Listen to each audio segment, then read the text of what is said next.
Hello everyone. So in this class today we are going to discuss about the topic called insolvency of partners. So what is actually insolvency of partners? So it is a situation in which the partner is unable to pay the amount due to him. So whatever that amount due was made by a partner and that due amount was unable to pay by that partner means he is in a situation that he can't pay the due amount. At that time it is called as insolvency of partner.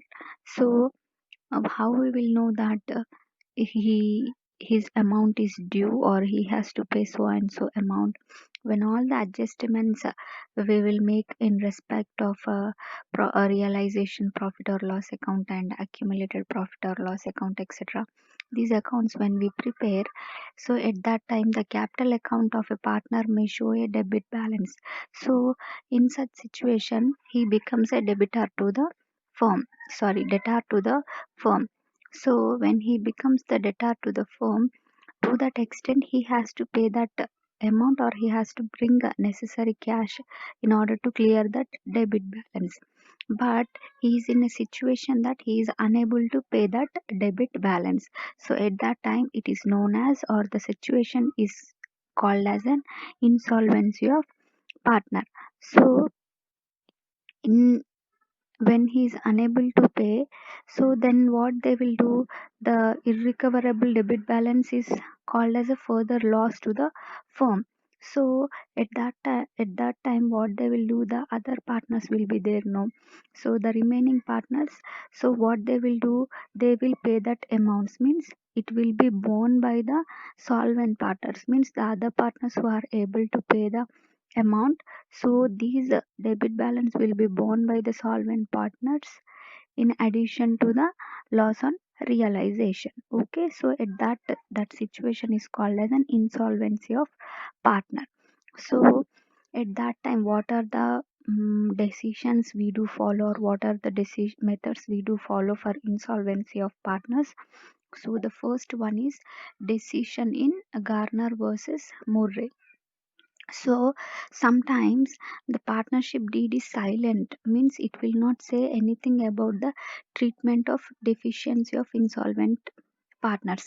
So at that such situation, when the partnership deed will not speak about any treatment of the deficiency of insolvent partners, at that time what we do, at that time we do follow this Garner versus Murray decision. So this decision was held, so in this case of Garner versus Murray, so it will say that the deficiency of insolvent partners must be borne by the other solvent partners in proportion to their capital.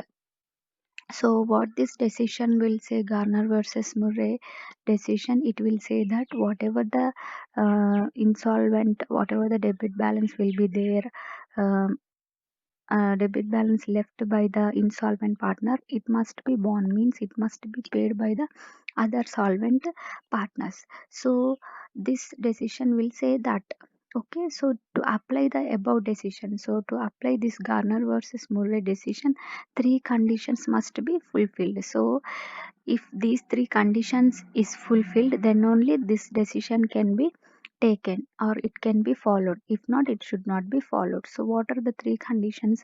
Two or more solvent partners. So there must be two or more solvent partners, means these solvent partners are not who, the remaining partners who will take the responsibility of due amount which is left by the insolvent partners. So that is nothing but two or more solvent partners must be present.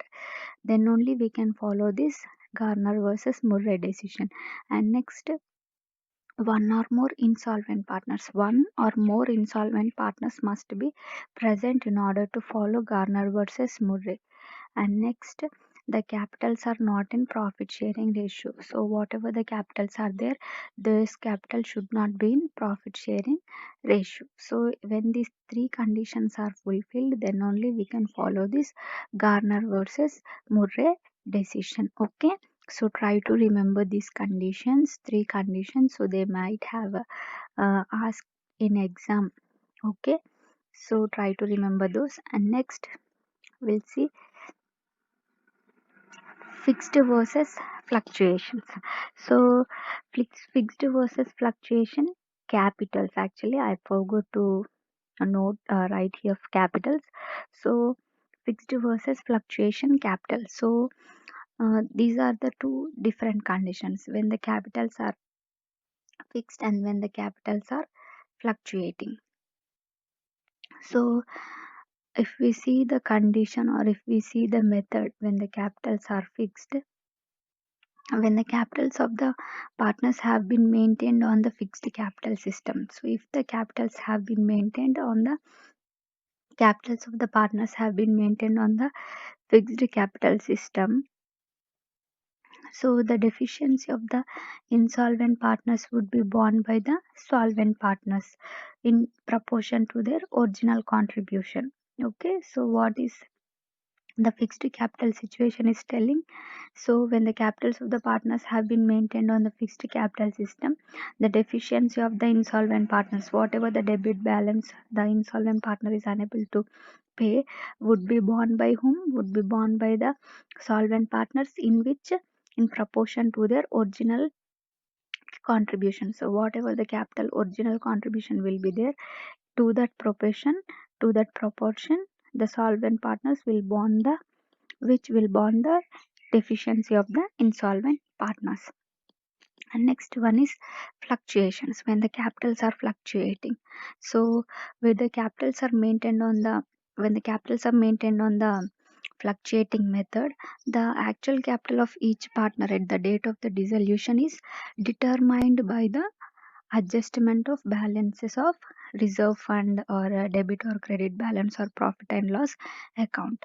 Okay, so when the capital are fluctuating, the actual capital of each partner it will be there, no, at which date? At the date of dissolution is determined, will be found by making the adjustments of balances of reserve fund, debit or credit balance or profit and loss account, etc. And then they will be what they will uh, distribute this debit balance of the insolvent partners. Okay, and next one is when all partners are insolvent. So in previous we have seen insolvency of partners means when one or more partners. So here when all partners are insolvent. So when all partners are insolvent means when the firm cannot meet the claims of its creditors in full because of insufficiency of firm's assets as well as private estates of the partners. So even all partners are insolvent means every partner is unable to pay every partner is unable to pay the due uh, to the firm. So at that situation what it directly says, it cannot meet the claims to its creditors also, and the firm's assets are insufficient and the partners private assets will be there, no, those are also insufficient, means it clearly says that the complete firm is in a position that it cannot meet its creditors also, means here the firm is in total losses. So at that time it is called as when all partners are insolvent. So what they will do at that time, all the cash available, whatever the cash will be available, so will be paid to creditors in proportion to their respective claims. So will what they will do, they will pay all the available cash to the creditors. So when they will pay after the after the expenses, so whatever the expenses have been realized, after the realization account they will make, no, so after the realization account the expenses what they will incur or what they will show, so they will pay all the expenses and then whatever the available cash will be there, no, it will be paid to whom? It will be paid to the creditors in proportion to their respective claims. So then what they will do, the realization account should be prepared, to know. So in order to know what are all the expenses, they have to prepare the realization account. So the realization account should be prepared without transferring the liabilities. The loss on realization account will be debited to capital accounts of a partners in their profit sharing ratio, and then the available cash, then it should be used to pay the liabilities, and the balance representing unpaid amount should be transferred to a newly opened account called deficiency account. So the capital accounts of the partners are closed by which by transferring the balance to the deficiency account. So when we are closing, when all partners are insolvent, at that time what we have to do, we have to um, open an deficiency account. So why? So the capital accounts of the partners are closed. So as the capital accounts are closed, so that the transfer, the balance amount will be left to know. So that balance amount will be transferred to which account? It will be transferred to the deficiency account. And that's why a partnership firm, what they have to do, they have to open an deficiency account. So why? In order to transfer the balance of the partners, in order to close that capital accounts.